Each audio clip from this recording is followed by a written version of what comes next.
Welcome, I'm Bill Marshall. This is a talk about solar farms and why I favor their inclusion in the future of Maysville and Mason County.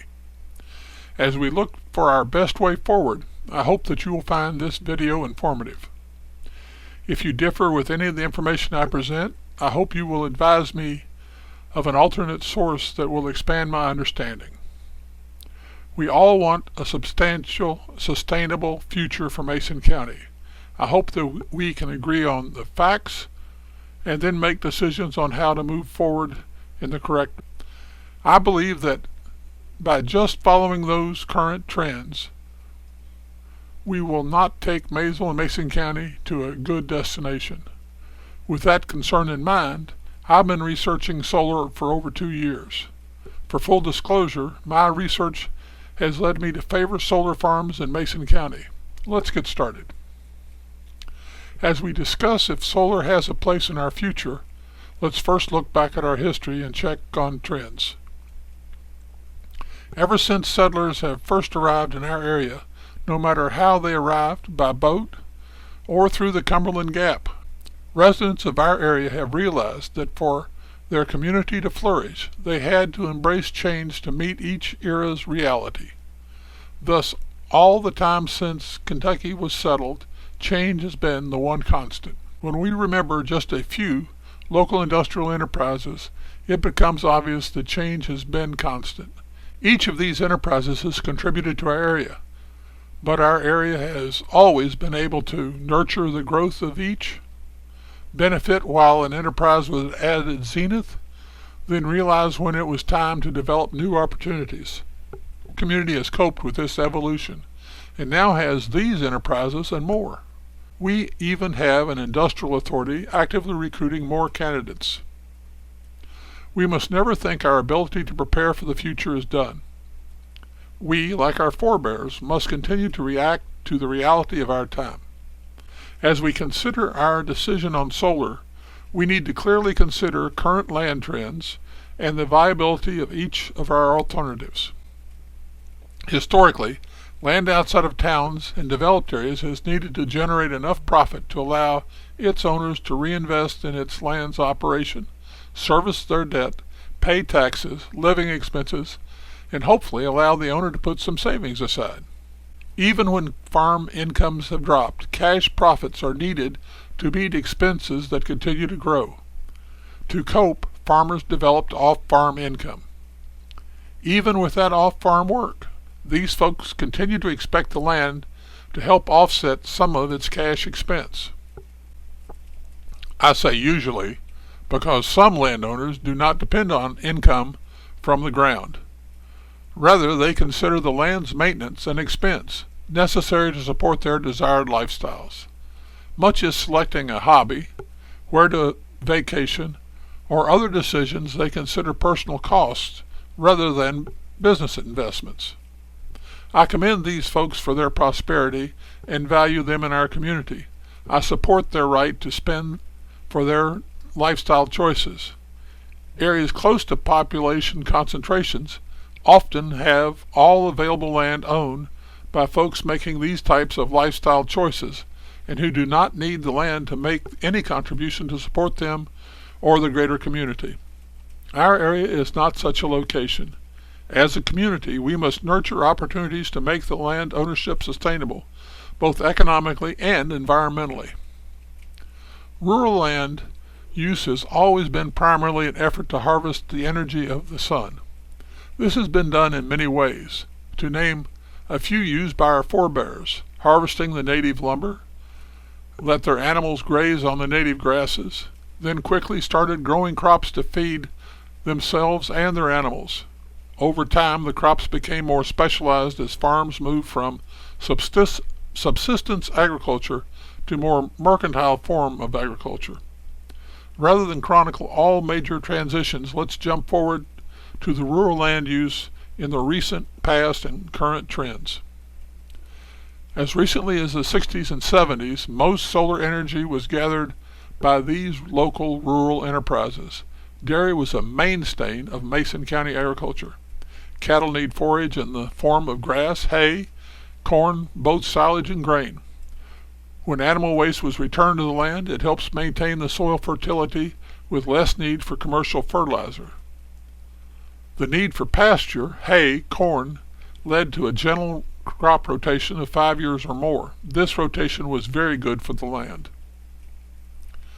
Dairy business economics have made it almost impossible for the local dairy operation to survive financially. More than 250 Mason County farms sold their cattle and have gotten out of the dairy business. With the changes in dairy economics, we also lost our 2 consumers of raw milk. In fact, only 1 milk hauler is coming to Mason County now. This points up another troubling trend as farming enterprises become less economically viable. The businesses that once prospered by supporting those enterprises also cease to exist in the community. Burley tobacco used to be a major contributor to our local economy. Maysville had an 18-warehouse sales market that pumped millions of dollars into our economy each year.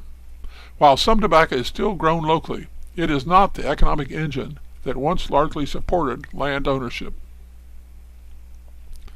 Dairy and tobacco have largely been replaced by cash grain. That's a continuous rotation of corn and soybeans. The other major alternative is a cow-calf beef operation. Let's consider each option. Beef cattle. The picturesque vision is a cool spring day. Even then, dramatic swings in cattle prices and livestock mortality can make it daunting to pay for land with only the income from a grade cow-calf operation. These thin margins typically result in less reinvestment back into the operation and over time a reduction in land value when compared to the value of the land when it was a dairy and tobacco operation. Even in nice weather, livestock create odors and animal waste. As the number of head per acre increases, so does the potential for both water and odor pollution. But it's not always spring when the weather is nice and the grass is plentiful. In the winter, freezing and thawing with wet weather makes the sod very fragile. Livestock walking on such sod results in erosion and soil loss into the watersheds. Confinement yards are one method to keep cattle off sod in wet weather. They also allow increased cattle numbers on the same acreage. One soon loses the ambiance of a few cattle in a green pasture. The limiting factor in many modern confinement operations is the ability to dispose of the animal waste appropriately. Livestock, no matter if it's a pasture or confined, will generate nutrients that can hurt our water supply if not carefully managed. Understand, I do not oppose livestock agriculture. Instead, my point is that with dairy and tobacco no longer options, economic survival will drive agriculture to change. We cannot expect to be the same as when tobacco and dairy cash streams provided financial support for land ownership. Cash grain is another alternative. With traditional, non-GMO corn and conventional tillage, slopes quickly become an issue because severe soil erosion danger increases as the slope of the ground increases. GMO seeds allow no-till or minimum till. This allows corn on steeper slopes. All corn, though, requires heavy fertilization or it will wear out the soil. This fact is overcome with commercial fertilizers. Even with modern precision agriculture using GPS, these nutrients leave their intended crop area. Corn requires a lot of nitrogen, and nitrogen is very water soluble, so easily leached. Algae blooms in ponds and streams are just one indication of the damage resulting from introduction of fertilizers into our watersheds. Soybeans are the other row crop replacing tobacco. Being a legume, it can capture nitrogen from the atmosphere and so needs no nitrogen fertilizer. Non-GMO requires conventional tillage, and soybean root system tends to loosen soil up. This, with conventional tillage, results in severe soil erosion on any but the most level fields. GMO seeds allow no-till soybeans, which can be planted on steeper slopes. However, I believe that a soybean field will lose more tons of topsoil per acre than the same field of corn. This is a link to a paper on groundwater contamination. It finds that pesticides, when sprayed on crop plants, are able to flow below the surface of the ground, reaching the water-bearing aquifers, thereby contaminating groundwater and making it unsuitable for both human and agricultural use. When dairy was a closed loop of nutrients where the cattle ate corn and forage raised on a farm and their manure was spread back onto the land to provide nutrients for the next crop of corn and hay. Modern row crops are hauled off the farm. This means only commercial fertilizer can replenish the nutrients these plants consume. Cash grain is often a continuous rotation of corn and soybeans. Continuous cash grains tend to consume some of the soil's organic matter each year. In not many years, continuous cash grain rotations often result in substantial topsoil loss. You can observe soil loss by looking at the fence rows or other areas near row crop fields that have not been plowed for decades. I hope in this picture you can see what is prominent in person.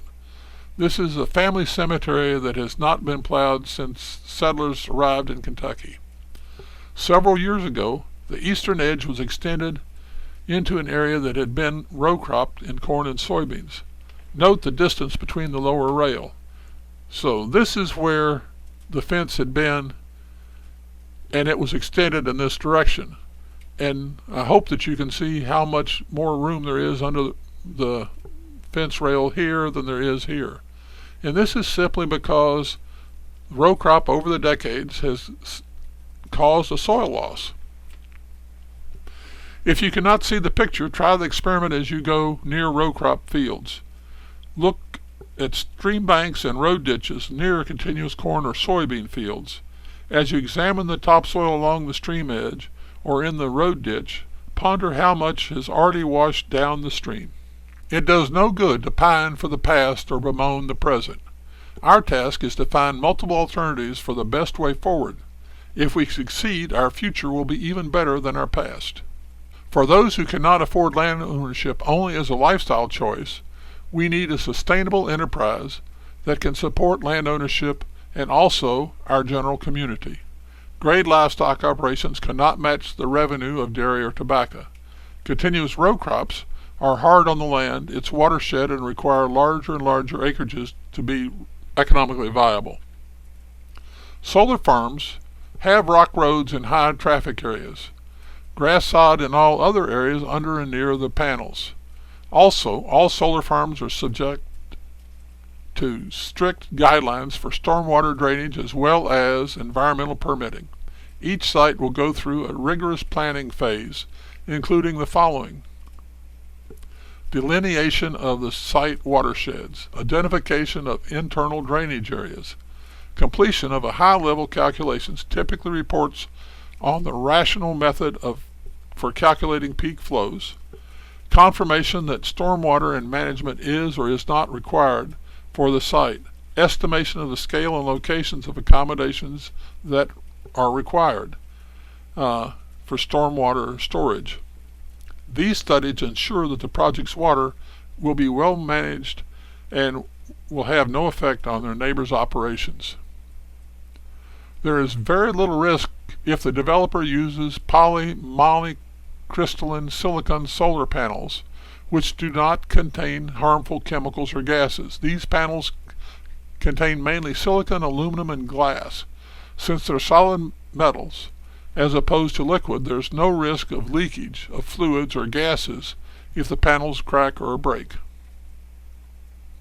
A solar farm will generate a superior return for the landowner when compared to the row crop or livestock operation. The contribution to a local tax district varies widely from county to county. A solar developer will typically negotiate a FILOT, fee in lieu of tax. That agreement stipulates a certain payment per year for a particular time period, 30 years for example. In reviewing previous FILOT agreements, it looks like $24,000 yearly tax bill for a 100-acre parcel is fairly normal. Compared to other ways to harvest sun falling on Mason County, Solar will have less pollution, water pollution, noise and traffic, doesn't generate any. It will be more sustainable because it does not consume soil. The sod will help build the soil. As long as the sun shines, solar farms will have a resource that can be gathered. Solar can help support our community while placing little load on local roads, sewers, water systems, landfill and waste disposal, other public services.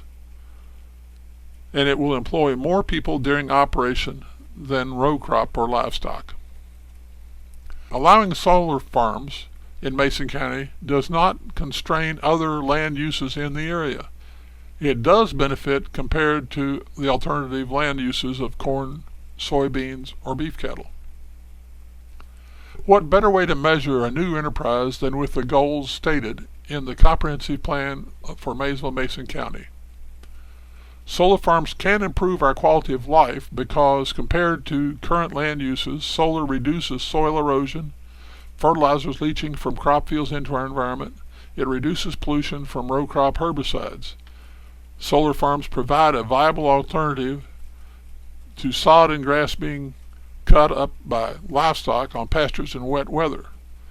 And solar farms are better than livestock confinement because they don't generate any point sources of pollution, of odor or animal wastes. Solar farms increase employment because solar farms need some labor for equipment maintenance, and even more labor is used for mowing. Solar will require more labor than either cash grain or cow-calf operations on the same acreage. Our area used to sell tobacco, milk, and textile products to the world. We've lost those markets. Solar farms can replace that lost cash flow into our community. Solar farms provide a strong revenue stream to support land ownership. Solar farms also help support our community's services. It's fairly normal for a 100-acre parcel to contribute $24,000 yearly to local community taxing authorities. Remember, a producing solar farm needs few community services. A solar farm does not need natural gas, city water, sewer or landfill capacity, rail service, river, or a large capacity road system. Solar farms help each economic development goal that the comprehensive plan lays out, while also supporting land ownership. This graph demonstrates that solar is now the least cost source for wholesale electric. This shows the major components of electric in 2017. Think of the amount of money that 59% of USA's total electric bill represents. Solar is the least cost source for this 59% of the revenue. We need to replace the revenue lost to the decline of dairy and tobacco. This makes it critical that our land use regulations allow solar to contribute to our community. In addition, we should make solar farms conditional use in A1 zones and prohibit them in industrial zones, and that will help us gain maximum benefit from our community's infrastructure investments. In addition to this, will the status quo of agriculture serve our next generation video? Please check out cwmclass.com/solar-farm-in. I hope you will look at the other videos that I think may interest you, and they are Phases of Solar Farm Enterprise, Solar Farm Zoning Regulations in Maysville-Mason County, Appropriate Setbacks for Solar Farms, Why Solar Farms Should Be in Land Use Zone 1A, Frequently Asked Questions on Solar Farms, and a summation. My understanding of the facts led me to favor solar as a long-term way to support land ownership in our area and generate revenue for the entire community. I appreciate your time. Look forward to your comments. That's my physical address and my email address. As I said at the beginning, I'm interested in any facts that will help me have a better informed opinion, and look forward to your comments. Thank you.